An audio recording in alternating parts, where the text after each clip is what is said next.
안녕하십니까? 코로나 덕분에 이게 다시 안 잠궈지네요. 계속 먹고 집에만 있다 보니까 배가 자꾸 나오는 것 같아요. 들어오는 그 바깥 출입구하고 여기 이제 안 출입구에다가 외부인들 출입 금지라고 이제 써서 붙였는데요. 보셨습니까? 네. 사실은 이제 신천지 때문이죠. 근데 왜 이제 신천지라고 지목을 안 했느냐면요. 신천지 출입 금지 하면은 신천지 아니에요 하고 온다는 거예요. 그래서 소용이 없어요. 그래서 외부인이라고 하는 것이 오히려 더 낫죠. 예. 그리고 이제 주보에 보면 이제 성도들이 서로 인사를 할 때 이제 간단한 목례로 해 주었으면 좋겠다고 이제 그렇게 써놨는데요. 목례가 뭘 보고 목례라고 하죠? 예. 어제 호연이한테도 물어보니까 고개를 숙이는 거다. 그 목자가 이 목자인가요? 눈목. 예, 눈목이죠. 근데 목례라고 하니까 이 목으로 생각을 하는 것 같아요. 눈목자예요. 예. 예, 눈인사. 예. 예. 아시겠죠? 예. 오늘 본문 말씀은 사도행전 7장 29절에서 36절까지입니다.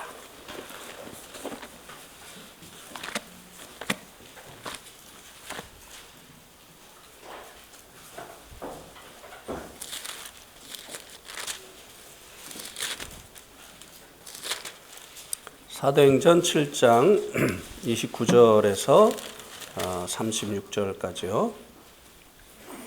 우리 교독하시겠습니다.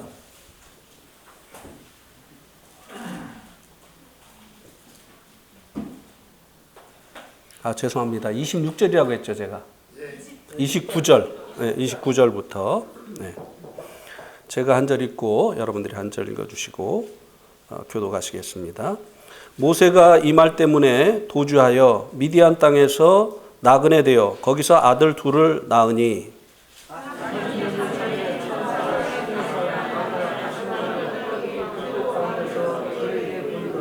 모세가 그 광경을 보고 놀랍게 여겨 알아보려고 가까이 가니 주의 소리가 있어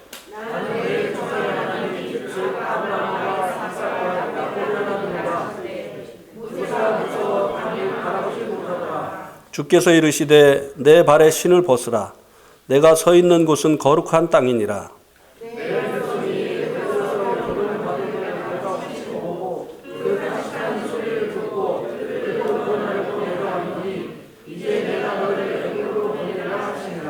그들의 말이 누가 너를 관리와 재판장으로 세웠느냐 하며 거절하던 그 모세를 하나님은 가시나무 떨기 가운데서 보이던 천사의 손으로 관리와 속량하는 자로 보내셨으니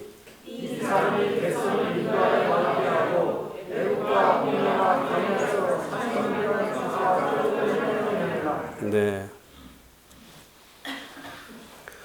오늘 이 본문 말씀으로 나눌 말씀의 제목은요. 가시나무 가시떨기나무 불꽃 가운데서 보이신 주님입니다. 예. 30절에 나와 있죠. 40년이 참에 천사가 시내산 광야 가시나무 떨기 불꽃 가운데서 그에게 보이거늘. 예. 하나님께서 미디안 광야에서 40년 동안 생활을 하고 모세가 이제 80세가 되었을 때 그가 있는 미디안 땅에서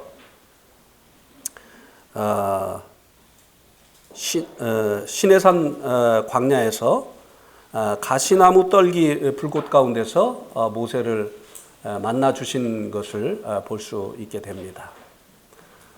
여기에 하나님께서 모세를 애굽으로 보내시는 그 목적이 담겨 있습니다. 너무나 이제 신비로운 광경이지 않습니까? 왜 하나님께서 이런 모습으로 당신을 계시하셨을까? 거기에는 하나님께서 모세를 통해서 하시고자 하시는 그 일이 담겨 있는 것입니다.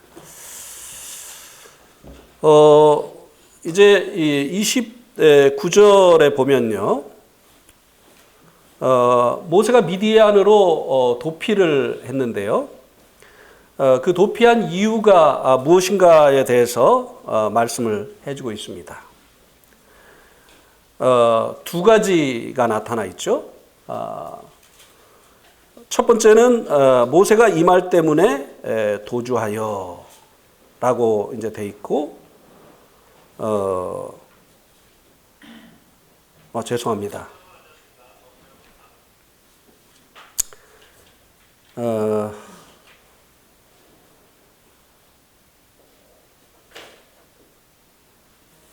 27절에 모세 이제 9절에는 모세가 미디안 땅으로 도주한 것이 나와 있는데 27절과 28절에 그 도주한 그 이유가 나와 있습니다. 두 가지. 27절에는 27절 말씀을 한번 보면 동물을 해치는 사람이 모세를 밀어뜨려 이르되 누가 너를 관리와 재판장으로 우리 위에 세웠느냐. 모세가 이제 40살이 되었을 때 자기의 백성을 돌아보려고 자기의 이제 백성에게로 가지 않았습니까? 이때 아마도 유대인들 가운데 모세보다 더 많이 배운 사람이 없었을 것입니다. 또 모세보다 더 높은 지위에 있는 사람도 없었을 것입니다. 그래서 이제 이 모세가 하나님의 부르심이 있기 전에 이제 자기의 그 육신에 속한 것을 의지해서 자기의 그 백성들을 돌아보려고 이제 갔었던 것이죠. 그런데 이제 이 모세가 이제 기대했던 것과는 달리 그 백성이 여기 보니까 모세를 거절을 했습니다. 이것이 이제 모세가 미디안으로 가게 되어진 첫 번째 이유 중에 하나죠. 지금 스데반이 이제 이 모세를 통해서 우리 주님에 대해서 이제 듣는 그 유대인들에게 말해주기를 이제 원하고 있는데요. 모세가 그 동족에게 거절을 당한 것처럼 우리 주님께서도 자기 그 동족에게 거절을 당하셨던 것이죠. 우리 한번 요한복음 1장 11절 한번 보실까요? 요한복음 1장 11절.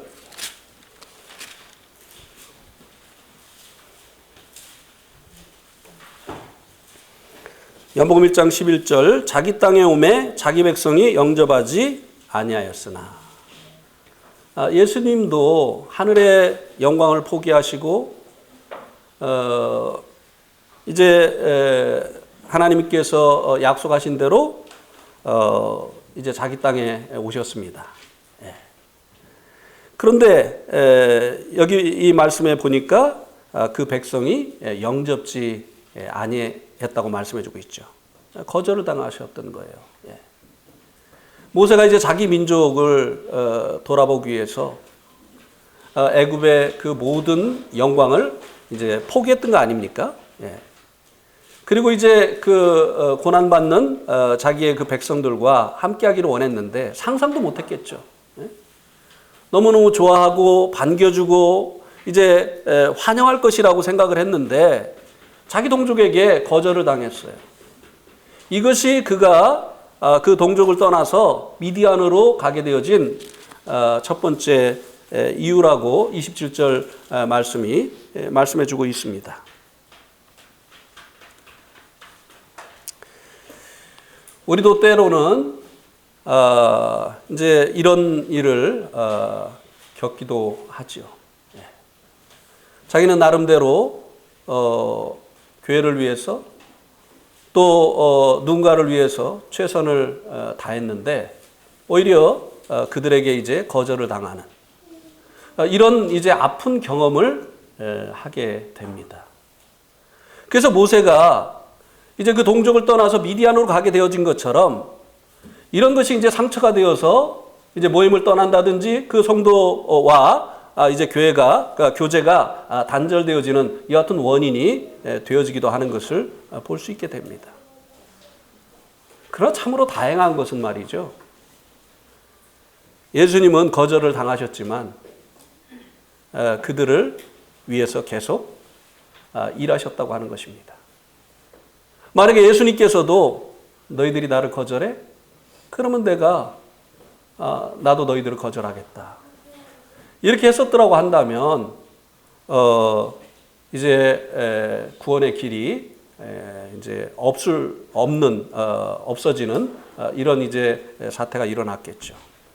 그러나 예수님께서는 거절당하셨지만 계속 그 거절한 자들을 위해서 하나님께서 당신을 보내신 그 일을 계속해서 이루어 내셨다고 하는 것입니다. 그러나 우리는 이 주님을 배워서 온전하게 되어지기까지 이런 상처 때문에 때로는 모임을 떠나기도 하고 때로는 어떤 성도와의 그 교제가 단절되어지는 이런 경우가 있는 것을 볼 수 있게 됩니다. 저도 목회를 하면서 그런 아픈 경험들을 했었습니다. 제가 네팔에 간 일이 어쨌든 적은 일은 아니라고 이제 생각이 되는데요. 왜냐하면 한국과 네팔을 비교할 수 없지 않습니까? 그래서 이제 네팔 형제가 한국에 와서 말로만 듣던 한국을 경험하고 막 울더라고요. 그러면서 하는 말이 어떻게 이런 나라를 버리고 우리에게 오셨습니까? 좋은 환경 속에서 더 나쁜 환경 속으로 우리가 이제 들어가는 것은요, 굉장히 힘든 일이에요. 쉽지가 않았어요. 그런데 거기에 간 이유가 무엇입니까? 거기에는 영혼들에게 복음 전해 주려고 한 거잖아요. 그리고 이제 특별히 이제 저를 통해서 복음 듣고 주님을 만나서 구원받은 이 성도에게 이제 거절을 당했을 때 정말 너무나 힘이 들더라고요. 정말 다시는 보고 싶지 않고, 내가 이런 그 거절을 당하려고 한국을 포기하고 여기까지 왔는가?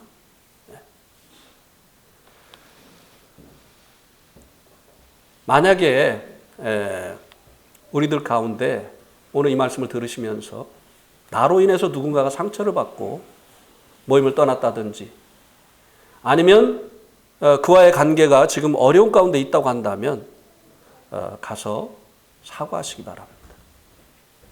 그리고 그 관계를 회복할 수 있게 되기를 바랍니다. 그것은 주님께서 원하시는 일이 아니기 때문에 그렇다고 하는 것이죠. 그리고 이 모세가 두 번째로 이제 미디안으로 가게 되어진 그 이유는 28절에 나와 있는데요. 이스라엘 백성들 편을 들어주려고 애굽 사람을 살해한 그 일이 발각이 되어진 것입니다. 그래서 이제 이것이 바로에게 보고가 되어지면 자기에게 그 책임을 물을 것을 생각하고 그 두려움으로 인해서 미디안으로 이제 도망을 가게 된 것이죠. 이 두 가지 이유로 인해서 이제 이 모세가 자기 동족을 떠나서 미디안으로 가게 됐습니다. 그러면 모세는 이 두 가지 이유 때문에 미디안으로 갔는데요. 하나님께서는 모세를 왜 미디안으로 보내셨을까요? 모세를 통해서 하나님께서 이스라엘 백성을 구원하실 계획을 가지고 계셨지 않습니까? 그런데 이 모세를 왜 그 동족에게서 떼어서 이제 이 미디안 광야로 하나님께서 모세를 보내셨느냐고 하는 것입니다. 30절에 보면 40년이 참에 하나님께서 이 모세를 통해서 이스라엘 백성을 구원하실 계획이 이제 실현되기 위해서 미디안 40년의 세월이 필요했던 것입니다. 40년이 참에 천사가 시내 산 광야 가시나무 떨기 불꽃 가운데서 그에게 보였다고 하는 것입니다. 하나님께서 모세를 통해서 이스라엘 백성들을 구원하실 그 계획을 가지고 있으셨지만 이 모세에게 미디안 40년의 시간이 필요했다고 하는 것입니다. 그러면 이 모세가 이 미디안에 가서 무엇을 배웠겠느냐고 하는 것이에요. 이스라엘 백성들을 구원해내는 그 지도자로서의 소양을 갖추게 하기 위해서 하나님께서 이 모세를 40년 동안 미디안 광야에 있게 했습니다. 오히려 미디안 광야에 가기 전이 우리들이 생각할 때는 더 자격이 있지 않습니까? 공주의 아들이에요. 그런데 그 당시에 이 왕에게는, 이 바로에게는 다른 자녀가 없었다고 하는 것입니다. 그러면 이 모세는요, 왕이 될 수 있는 그런 위치에 있었어요. 얼마나 그 높은 지위에 있었습니까? 그리고 모세처럼 이스라엘 백성들 중에 많이 배운, 그 당시에 이 애굽이 세계 패권 국가였기 때문에 가장 좋은 교육을 받은 것입니다. 이 모세처럼 많이 배운 사람이 어디 있어요? 하나님께서 이제 이스라엘 백성들을 구원하실 이 지도자로서의 그 자격을 우리가 육신적으로 볼 때는 모세가 갖췄던 것이 아니겠습니까? 그런데 왜 이 모세를 40년 동안 미디안에 보내서 도대체 무엇을 가르치셨느냐고 하는 것이에요. 모세는 40년 동안 이 미디안에서 무엇을 배웠을까요? 왜 하나님께서 40년이 차니까 모세가 이제 80세가 되니까 다 늙어가지고 이제 힘 빠진 노인이 되고 나니까 하나님께서 그를 부르셨느냐고 하는 것이에요. 하나님께서는요, 모세가 그렇게 되기를 원하셨던 거예요. 너무나 그가 의지할 것이 많았기 때문에 하나님을 의지하지 않는 사람이었던 거예요. 자기가 이제 이스라엘 백성을 돌아볼 만한 사람이라고 스스로 생각해서 나섰던 것이 아니겠습니까? 그만큼 그는 육신의 자랑거리가 많았고 그리고 의지할 만한 것이 많았던 것입니다. 육신의 자랑거리가 많은 사람들, 그리고 또 의지할 만한 것이 많은 사람들, 하나님을 의지하지 않아요. 하나님 말씀을 의지하지 않습니다. 자기 지혜를 쫓게 되어 있죠. 그래서 하나님께서 이 모세를 40년 동안 이 미디안 광야에 두시어서 자기가 아무것도 아니라는 사실을 알기를 기다리셨던 거예요. 이 모세는 40년 동안 이 미디안의 광야에서 지내면서 목동이 되어진 것입니다. 애굽의 공주의 그 아들에서 점점 내려와가지고 이제는 일개 목동이 되어진 것이에요. 자랑도 없고 의지할 것도 없는, 육신의 힘마저도 다 빠진 이제 노인이 되어졌던 거예요. 40세 때만 해도 얼마나 혈기가 왕성했습니까? 두려운 것이 없었던 것이죠. 자, 우리가 빌립보서 한번 3장 말씀을 한번 보시겠습니다. 빌립보서 3장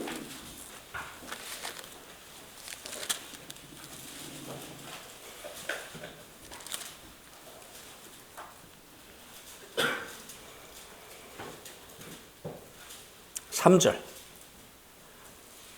빌립보서 3장 3절. 우리 한번 같이 읽어보겠습니다. 시작.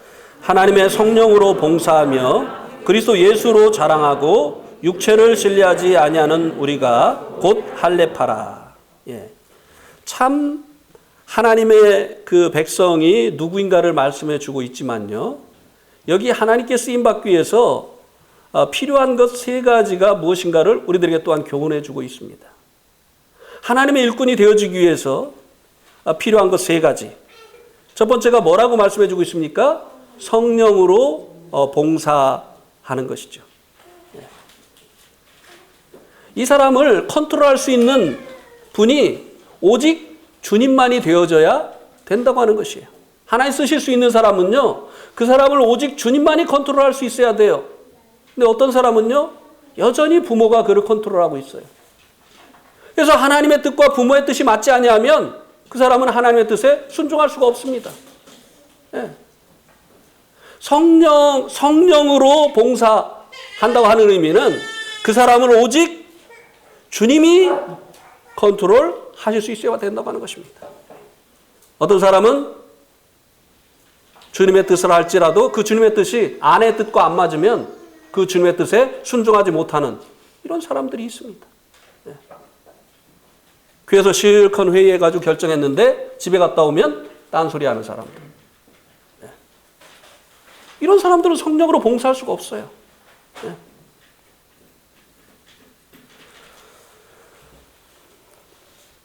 자, 그래서 한번 보자고요. 출애굽기 4장 24절에서 26절. 출애굽기 4장 24절에서 26절.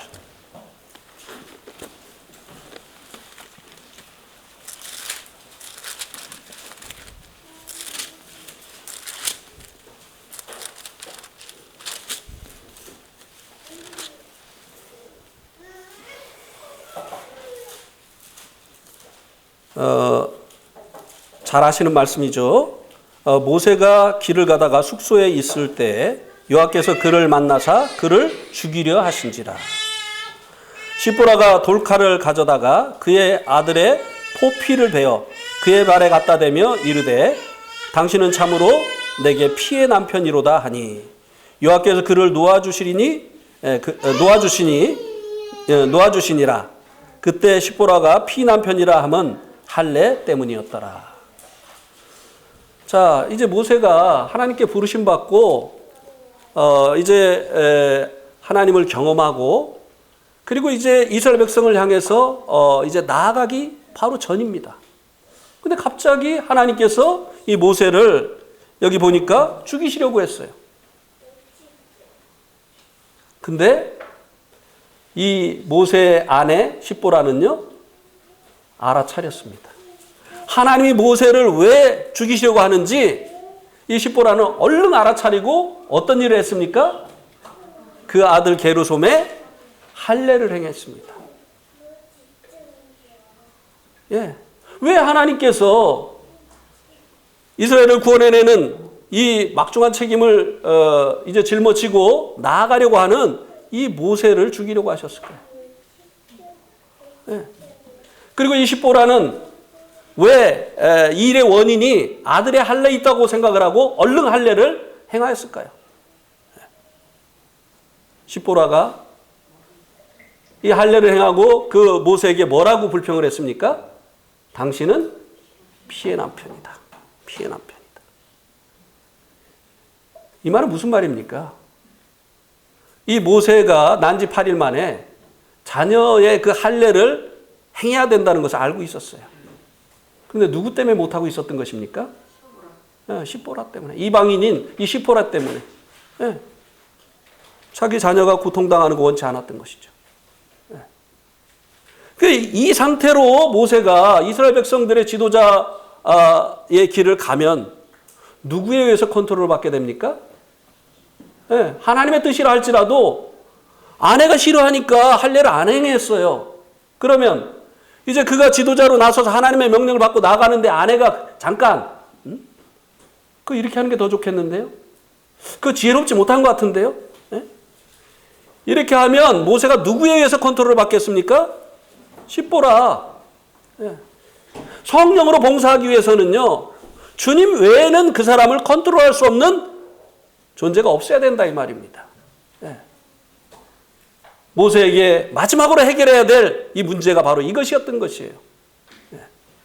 정말 주님이 자유롭게 쓰시기 위해서는 주님 외에는 그를 컨트롤할 수 있는 이와 같은 존재가 없어야만 된다고 하는 것입니다. 그래야 성령으로 인해서 봉사를 하죠. 예.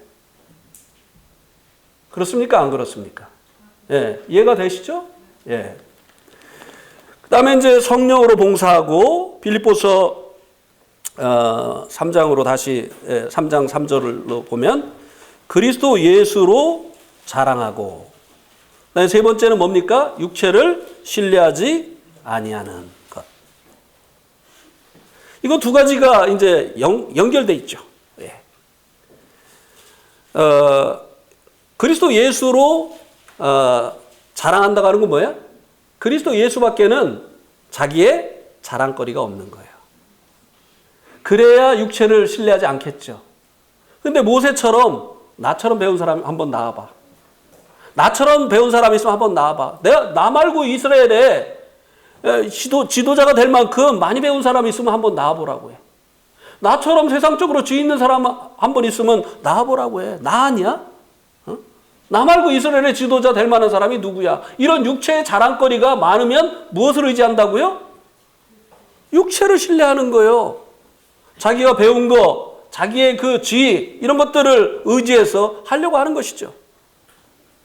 그런데 이제 이 육체의 자랑거리가 없어지게 될 때 어떻게 됩니까? 그리스도 예수만이 나의 자랑이 되어지는 것이죠.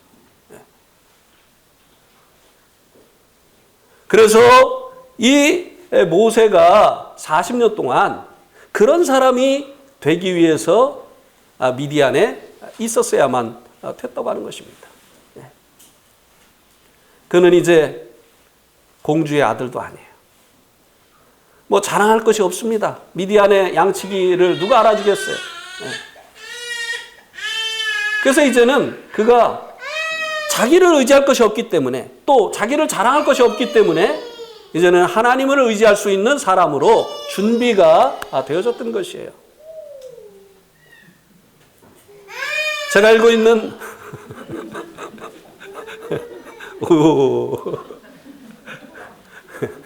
제가 알고 있는 제 뭐 불만이 있는 것 같아요.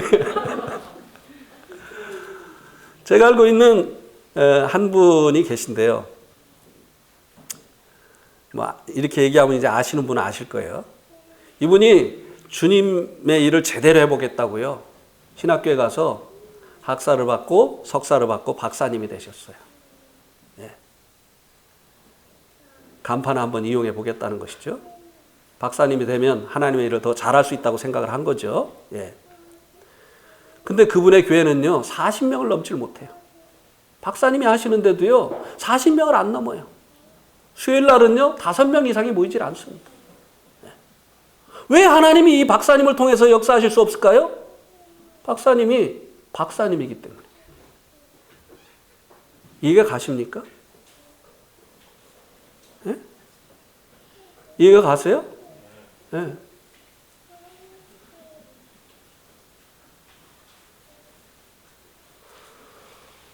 어떤 분은요, 이제 그 모임 일꾼들은 너무 무식하다.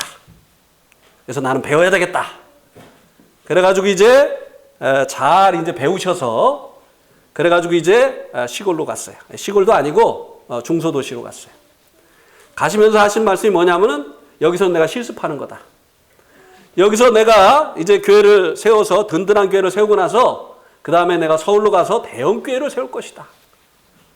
그렇게 말하고 그 도시에 머문 지가 지금 이제 뭐 한 5년 되는 것 같아요. 40년이 차야 될 것 같습니다. 안 돼요. 그렇게 막 발부둥을 치는데, 예? 막 설교 준비하려고 막 그냥 주석을 그냥 뭐 4가지, 5가지 막 이렇게 해놓고 준비를 해가지고 막 하고 그랬는데요. 안 돼요. 안 돼. 왜 하나님께서 이런 과정 가운데 두실까요? 근데 이 깨달아야 되는데 못 깨닫는 거예요. 네. 육체를 신뢰하지 아니하고 그리스도 예수로 자랑하는 자가 되게 하시려고. 그래서 이제 주님을 신뢰하는, 주님으로 말미암아 일하는 이 같은 사람이 되시기를 원하셔서 그렇게 하나님께서 그런 과정 가운데 두시는 건데, 모르니까 이제 5년만 해도 될 것이 10년이 되어지고 10년만 해도 될 것이 20년이 되어지고 20년이 됐는데도 못 깨달으니까 25년, 30년, 40년이 되는 거예요. 그러다가 그냥 모세처럼 80세가 돼서 부름받는 게 아니라 평생 부름 못 받고 가는 이런 경우도 생길 수 있다고 하는 것입니다. 하나님께서 이 모세를 미디안에 보내신 것은 그가 정말 아무것도 아니라고 하는 사실을 깨닫게 하시기를 원하셨다고 하는 것입니다. 그런데 너무 많은 세월이 걸렸죠. 그죠? 40년. 네.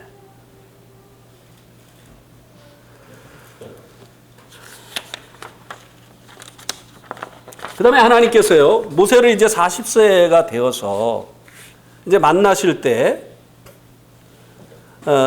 떨기나무 가시에서 이제 불꽃 가운데 나타나셨다고 말씀해 주고 있습니다. 이것은 하나님께서 모세를 부르신 목적이 무엇인가를 보여주는 것입니다. 자, 다시 한번 사도행전 7장으로 오시기 바랍니다. 사도행전 7장. 하나님께서 이제 이 부르신 그 목적을 이 말씀을 통해서 이제 보여주고 있는 건데요. 30절에요. 40년이 참에 천사가 시내산 광야 가시나무 떨기 불꽃 가운데서 그에게 보이셨다. 자, 가시나무에 불이 붙었어요. 그럼 이 가시나무가 어떻게 돼야 됩니까? 타야 되잖아요. 근데 타지 않았어요. 이거는 너무나 신비로운 일이죠. 예. 이건 정상적인 일이 아니에요. 그죠? 예. 이 가시나무 떨기하고 가지하고 그리고 이 뭡니까? 이 불하고는 같이 존재할 수가 없어요. 불이 있으면 이것은 이제 없어져야 되죠. 또 이것이 있으면 불은 없어야 돼요. 근데 어떻게 불과 가시나무 떨기가 동시에 존재했느냐고 하는 것입니다. 이것은 이스라엘이 하나님과 함께하는 것을 보여주는 하나의 모형이었다고 하는 것입니다. 거룩하신 하나님과 함께할 수 없는 이스라엘과 하나님이 함께하시기 위해서 모세를 이제 애굽으로 보내시겠다고 하는 하나님의 이 계시가 이 형상 속에 나타나 있었다고 하는 것입니다. 하나님께서 모세를 애굽에 보내신 그 목적이 하나님께서 이스라엘 백성들을 애굽에서 건져내시어서 이스라엘과 하나님이 함께 하시기를 원하셨던 것입니다. 그래서 이제 이 모세를 통해서 이스라엘 백성을 이제 불러내신 후에 하나님께서 그들에게 무엇을 짓도록 하셨습니까?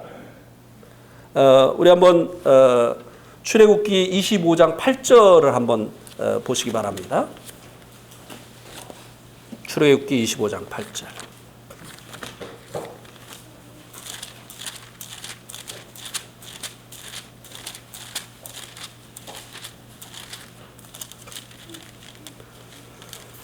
출애굽기 25장 8절 같이 또 읽겠습니다. 시작. 내가 그들 중에 거할 성소를 그들이 나를 위하여 짓되.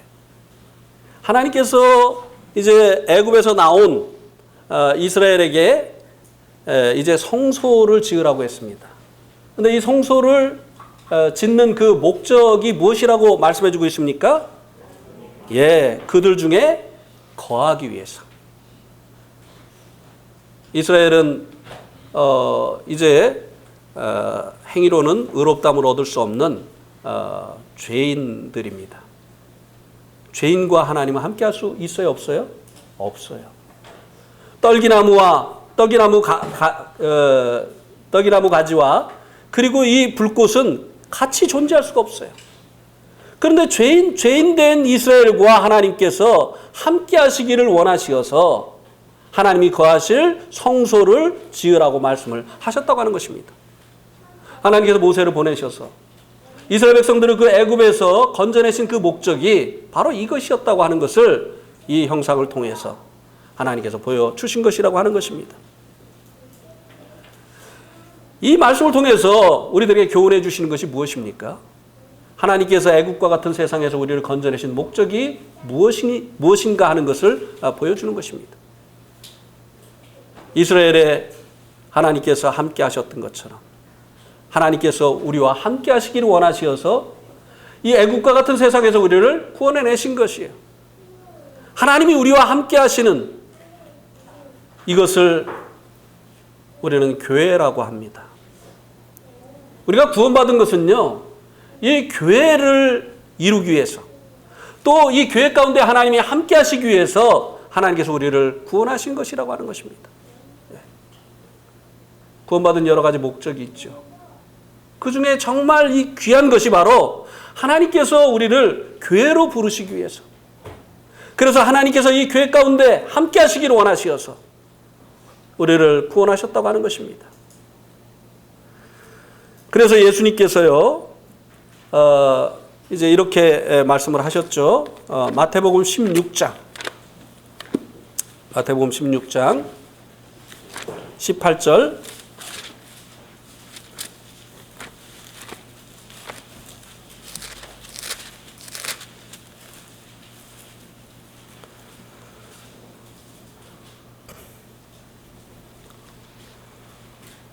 또 내가 내게 이르노니 너는 베드로라.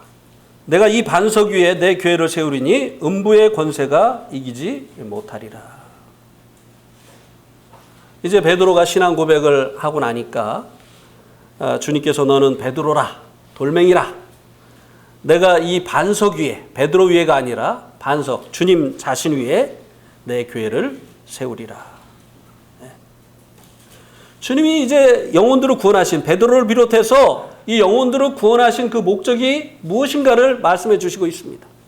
교회를 세우기 위해서요. 교회. 이 교회는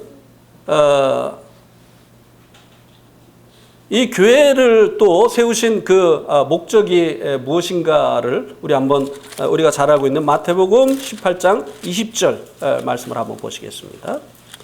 마태복음 18장 20절. 너무나 잘 아시는 말씀이죠. 우리 다 같이 한번 읽겠습니다. 마태복음 18장 20절 시작. 두세 사람이 내 이름으로 모인 곳에는 나도 그들 중에 있느니라. 이 교회를 하나님께서 이루신 그 목적이 뭐라고요? 그 중에 계시기 위해서. 그 중에 계시기 위해서. 그런데 이 교회는요, 우리가 이제 애국과 같은 세상에서 불러내신 거룩한 무리들이라고 하는 것을 알고 있죠. 근데 우리는 이 교회가 여기에서 한 걸음 더 나가야 된다는 것을 알아야 됩니다. 어느 지역에 성도들이 있다고 해서 그게 교회가 아니에요. 그죠? 어떤 게 교회입니까? 두세 사람이 내 이름으로 모이는 것이 교회예요. 네. 모이지 않는 교회는 교회가 아닙니다. 네. 여기 주님께서 뭐라고 말씀하셨어요? 두세 사람이 내 이름으로 모인 곳에 나도 그들 중에 있겠다고 했어요. 그 지역에 성도들이 있는데 안 모여요?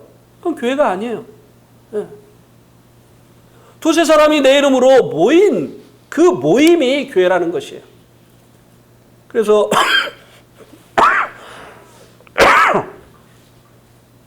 죄송합니다.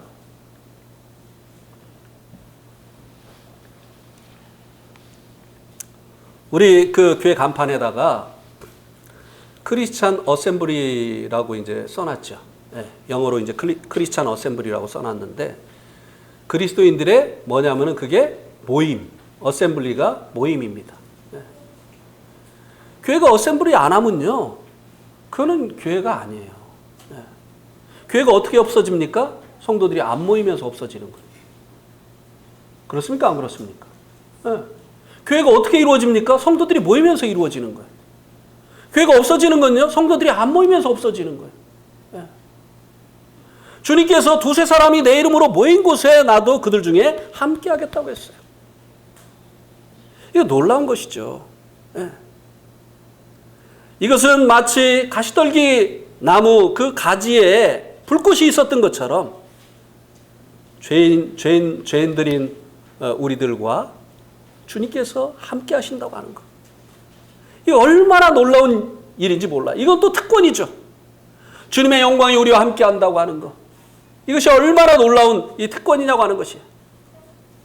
근데 중요한 것은 이제 과거에는 주님께서 성막에 거하셨고, 그리고 이제 사람의 손으로 만든 그 성전에 거하셨지만, 이제는 성도들이 모이는 이 교회 가운데 주님께서 함께 하신다고 하는 것입니다. 네. 우리는 사실 로마서 3장 23절에서 말씀해 주고 있는 것처럼 하나님의 영광에 나아갈 수 없는 자였어요.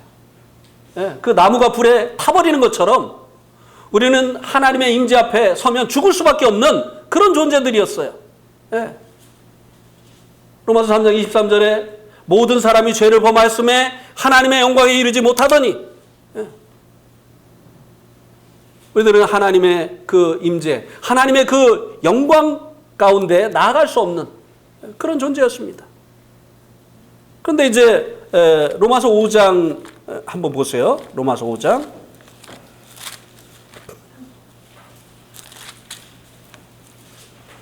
2절 보세요.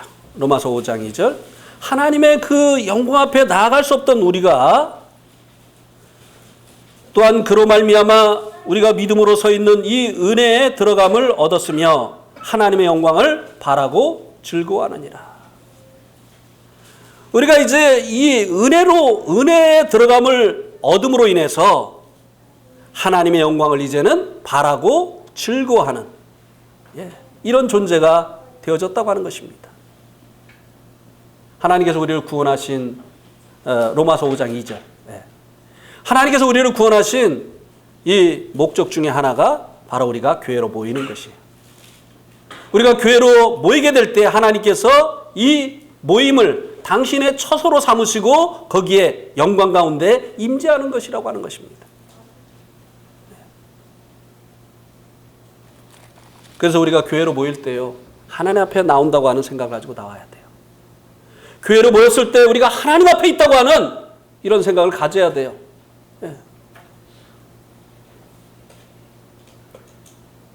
우리가 주님 앞에 그 하나님께 예배 드린다고 하는 이런 의식을 가지고 하나님 앞에 예배를 드려야 된다고 하는 것입니다. 말씀을 듣기 전에 하나님 내게 당신의 음성을 들려주십시오. 주님 말씀하시면 내가 그렇게 행하겠나이다 하는 이런 하나님의 그 임재의식 가운데 우리가 있어야 된다고 하는 것입니다.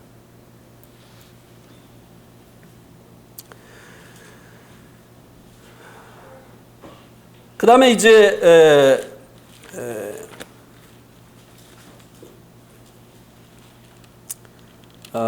7장 32절에 보면 하나님께서 모세를 애굽에 보내신 그 목적을 말씀해 주시고 난 후에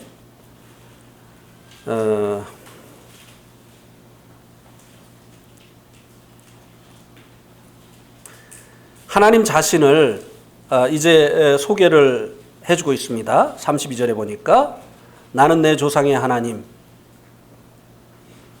즉 아브라함과 이삭과 야곱의 하나님이라 하신데 모세가 무서워 감히 바라보지 못하더라.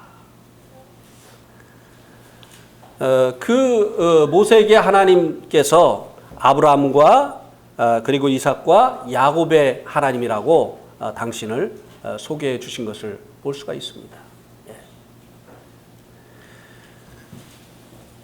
이 모세의 조상의 하나님은 은혜의 하나님입니다. 아브라함이 하나님 앞에 무엇으로 의롭다함을 얻었죠? 그가 만약에 행위로 말미암았다고 한다면 아브라함이 의롭다함을 얻을 수 있었을까요? 왜요? 아브라함이 성경에 나타난 것만 봐도 뭐를 많이 했죠? 거짓말을 했어요. 자기 살아남으려고 자기 아내를요, 자기 누이라고 했어요. 그는 행위로는 하나님 앞에 의롭다함을 얻을 수 없는 사람이었습니다. 그런데 그가 하나님 앞에 의롭다함을 얻었어요? 무엇을 통해서요? 믿음으로 말미암아. 이 조상들에게 나타난 이 하나님은요, 은혜의 하나님이에요. 지금 이 모세에게 하나님께서 그 조상의 하나님이라고 말씀하고 계신 것은요, 하나님은 이제 이 모세에게도 동일하게 은혜의 하나님이라고 하는 것을 말씀해 주고 있는 것입니다. 그리고 그 조상들을 택하신 그 목적이 무엇입니까? 그리스도로 오게 하는 통로로 택하신 것이죠. 이 땅에 이제 복의 근원이 되시는 그리스도를 오게 하는 그 통로로 택하셨다고 하는 것입니다. 하나님께서 이 모세를 택하신 그 이유도 동일하다는 것을 말씀해 주시는 것이에요. 우리들을 앞서서 구원받은 이 성도들을 하나님께서 은혜로 구원하시고 또 그들을 통해서 이제 구원받지 못한 사람들에게 은혜의 복음이 전해지기를 위해서 하나님께서 택하신 것처럼 우리들도 동일하게 이와 같은 목적으로 하나님께서 택하셨다고 하는 사실을 기억해야 되는 것입니다. 하나님께서 우리를 택하신 것은 우리들이 그들보다 뭔가 나은 점이 있기 때문이 아니에요. 우리의 행위를 보시고 택하신 것이 아니라고 하는 것입니다. 하나님께서 은혜로 우리를 구원해 주셨어요. 우리가 하나님 앞에 의롭다함을 얻은 것은 믿음으로 말미암아 의롭다함을 얻은 것이에요. 그래서 우리를 통해서 그리스도를 알지 못하는 자들에게 전해지기를 원하시어서 하나님께서 우리를 택하시고 부르셨다는 사실을 기억을 해야만 된다고 하는 것입니다. 이제 이 일꾼에게 이제 필요한 것이 무엇인가를 33절에서 하나님께 이제 보내심을 받고 일을 하기 위해서 그 일꾼에게 필요한 것이 무엇인가를 이제 33절에서 보여주고 있습니다. 그게 무엇입니까? 주께서 이르시되 내 발의 신을 벗으라. 내가 서 있는 곳은 거룩한 땅이니라. 자, 하나님께 이제 보내심을 받기 전에 하나님께서 이제 그를 만난 그곳에서 모세에게 무엇을 벗으라고 했습니까? 신을 벗으라고 했어요. 왜요? 그 땅은 거룩한 곳이기 때문에. 모세가 지금 신은 그 신에는요, 거룩하지 않은 곳에서 묻어온 더러운 것들이 있어요. 네. 그래서 이제 이 거룩한 곳을 더럽게 하는 그 신을 어떻게 하라고요? 벗으라고 했어요. 주님께 쓰임받는 자들은요, 죄사함 받은 자들이어야 됩니다. 이 죄의 문제가 해결되어진 이와 같은 자들이어야 된다고 하는 것입니다. 두 번째는요, 신을 벗는다고 하는 것은 무엇을 의미하느냐면요, 이 시대에는요, 종들은 신발을 신지 않았어요. 신을 벗는다고 하는 의미가 무엇입니까? 이제 너의 생애 권리를 나에게 내어놓아라. 신을 벗는다고 하는 것은 이제 생애 권리를 이제 하나님께 내어드리는 것을 말하는 것입니다. 누가 주님께 쓰임 받습니까? 똑똑한 사람? 부자? 유명한 사람? 아니요. 하나님께 자신의 생애 권리를 내어드린 사람. 벳박에 어린 나귀가 그 집만 있었겠습니까? 그런데 왜 주님께서 그 집으로 가라고 했을까요? 다른 집은요, 다 내 거라고 생각하는 사람들이에요. 근데 이 집은 주께서 쓰시겠다 하니까 두말 없이 내어줬어요. 예. 이들은 주님의 주되심을 알고 있는 사람들이었습니다. 자기와 자기에게 속한 모든 것이 주님의 것이라는 것을 알고 있는 사람들이었어요. 예. 주님께 쓰임받기 위해서는요, 생에 대한 권리를 내어줘야 돼요. 예. 그래야 주님이 마음껏 쓰실 수 있잖아요.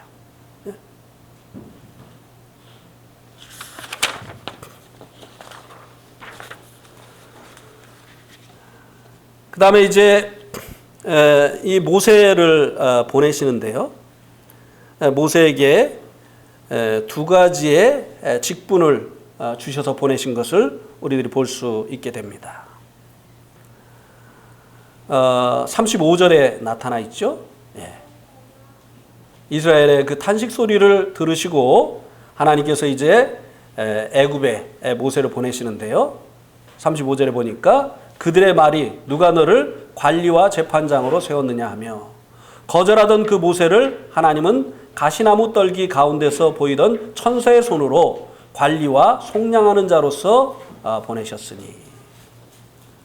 자, 이 모세를 보내시는데요, 하나님께서 두 가지 직분을 주셨습니다. 첫 번째가 뭐라고요? 관리. 두 번째가 뭐라고요? 속량하는 자. 우리를 세상에서 구원하시려고 오신 우리 주님도요, 이 속량자, 우리의 죄를 대속하시는 이 속량자의 직분만을 가지고 이 땅에 오신 것이 아니에요. 관리, 룰러, 통치자의 직분을 가지고 오신 것입니다. 그죠? 그래서 이제 여기는 이제 관리가 먼저고 이제 속량자가 나중이지만 모세가 애굽에 가서 먼저 한 일은 무엇입니까? 속량하는 일이었죠. 이제 이스라엘 백성들을 보내지 않는 이 바로를 하나님께서 이제 징치하셨습니다. 그리고 마지막으로 이제 그 보내신 그 재앙이 무엇이었습니까? 장자를 취하는 이런 재앙이었죠. 그때 이 죽음의 재앙으로부터 이 모세가 이스라엘 백성들을 어떻게 속량을 했죠? 어린 양의 피를 문설주와 임방에 바르게 함으로 인해서. 이 죽음의 사자가 어떻게 했어요? 이 문설주와 임방에 피를 바른, 어린 양의 피를 바른 그 집은 어떻게 했습니까? 넘어갔어요. 그 유월절이라는 말이 영어의 패스오버예요. 넘어갔다는 거예요. 패스오버. 네. 넘어갔어요. 어린 양의 피를 보고 내가 그 피를 볼 때 내가 너를 어떻게 하리라? 넘어가리라. 네. 넘어갔어요. 모세는 속량자로서 어린 양의 피를 통해서 사람들을 이 죽음의 재앙으로부터 속량하는 이와 같은 일을 했어요. 그런데 우리 주님은요, 자기의 피로. 모세는 이제 어린 양의 피로였지만 우리 주님은요, 자기 피로 영원한 속죄를 이루사 단번에 성소에 들어가셨느니라.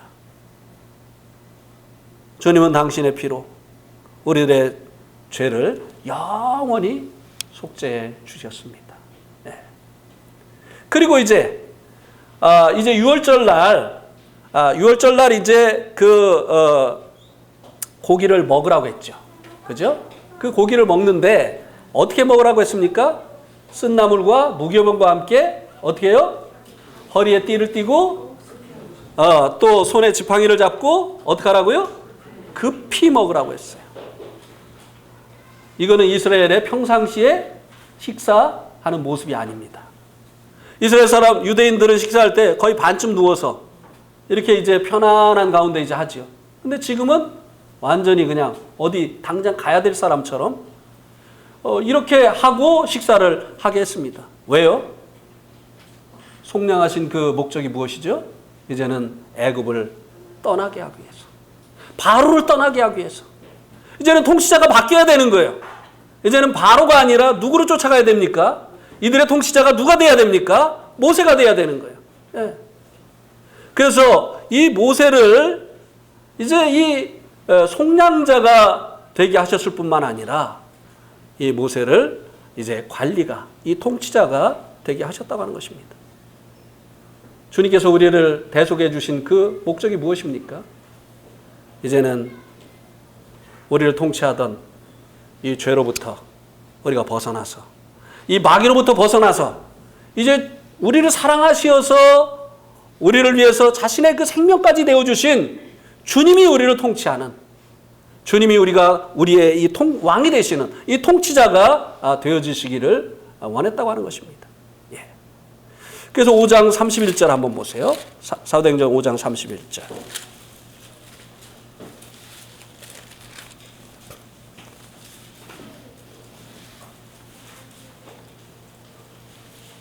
우리 한번 같이 읽어보겠습니다. 시작. 이스라엘에게 회개함과 죄사함을 주시려고 그를 오른손으로 높이사 임금과 구주로 삼으셨느니라. 예. 여기 보니까 이스라엘에게 회개함과 죄사함을 주시려고 그를 오른손으로 높이사 무엇과 무엇으로 삼으셨다고요? 임금과 구주로 삼으셨어요. 네. 이 회개는 무엇과 관련이 있습니까? 임금과 관련이 있는 거예요. 네. 그러니까 회개한다고 하는 것이 무엇을 의미하는 것이에요? 주님이 내 임금이 되게 하시는 거예요. 주님이 내 생에 대한 권리를 갖도록 내어드리는 것을 말하는 것이에요. 네. 저는 참 이것을 하면서 주님과 참 씨름을 했습니다. 네. 주님께서 어느 날 저에게 내가 너의 목자냐? 이렇게 물어보셨어요. 여호와는 나의 목자시니라고 하는 이 말씀을 전하려고 준비를 하고 있는데 너는 내가 너의 목자가 됐느냐? 사람들에게 그렇게 말하려고 하는데 정작 너는 너의 인생의 목자가 내가 됐느냐? 네 인생을 지금 내가 인도하는 대로 살고 있느냐? 주님과 씨름을 했어요. 무슨 얘기인지 알겠습니다, 주님. 그런데요, 주님이 인도하시는 대로 가면요, 그 사람들은 교파도 없어요. 한국에서 교파 없으면요, 이단이라 소리 듣습니다. 거기에 가면요, 아버지하고 관계 어려워집니다. 내가 이단이라 소리 들으면 어떻게 하나님의 복음을 전하겠습니까? 이렇게 주님께 막 변명을 했어요. 그러니까 주님께서 뭐라고 하시느냐면, 내가 너의 목자냐. 계속 그것만 모르시는 거예요. 내 인생을 내가 인도하는 대로 네가 가겠느냐? 6시간을 주님과 씨름을 했어요. 그리고 결국은 주님, 주님이 저의 목자이십니다 하고 주님께 저의 인생을 맡겨드렸어요. 지금까지 주님의 인도하심을 따라서 살고 있습니다. 나도 인생에 계획이 있던 사람이에요. 내가 하고 싶었던 일도 있고 되고 싶었던 것도 있었습니다. 그러나 이제 내 인생은 내 것이 아니기 때문에, 내 생에 대한 권리가 주님께 있기 때문에 주님이 인도하시는 대로 지금까지 살아오고 있는 것이에요. 여기에 온 것도, 여기에 있는 것도 주님의 뜻에 순종한 것이죠. 네. 이제 이 모세가 속량자일 뿐만 아니라 관리, 통치자였다고 하는 것입니다. 우리의 인생이 이제 주님으로 말미암아 죄사함의 이 은혜를 받아 누릴 뿐만 아니라 우리를 통치하시는 주님으로 말미암는 주님으로 통치받는 이와 같은 삶을 하나님께서 살기를 원하신다고 하는 것입니다. 내 인생은 누구의 것이라고요? 우리의 인생은 이제는 누구의 뜻대로 살아야 된다고요? 나더러 주여 주여 하면서도 왜 내가 하는 말은 행치 아니하느냐. 주님이 우리에게 이렇게 묻지 않으시도록 우리가 매사에 주님께 그 주님의 뜻을 묻고 주님의 인도하심을 구하고, 주님 말씀하시면 때로는 멈춰서고, 주님 말씀하시면 이제 앞으로 나아가고, 주님 이렇습니다. 이렇게 주님하고 자꾸 거래하려고 하지 말고요. 아멘. 주님께는 뭐만 된다고요? 주님께는 뭐만 된다고요? 예만 된다고 했어요. 오늘 말씀을 통해서 주님께서 이와 같은 것들을 우리에게 교훈해 주십니다. 오늘 말씀 여기까지 드리도록 하겠습니다.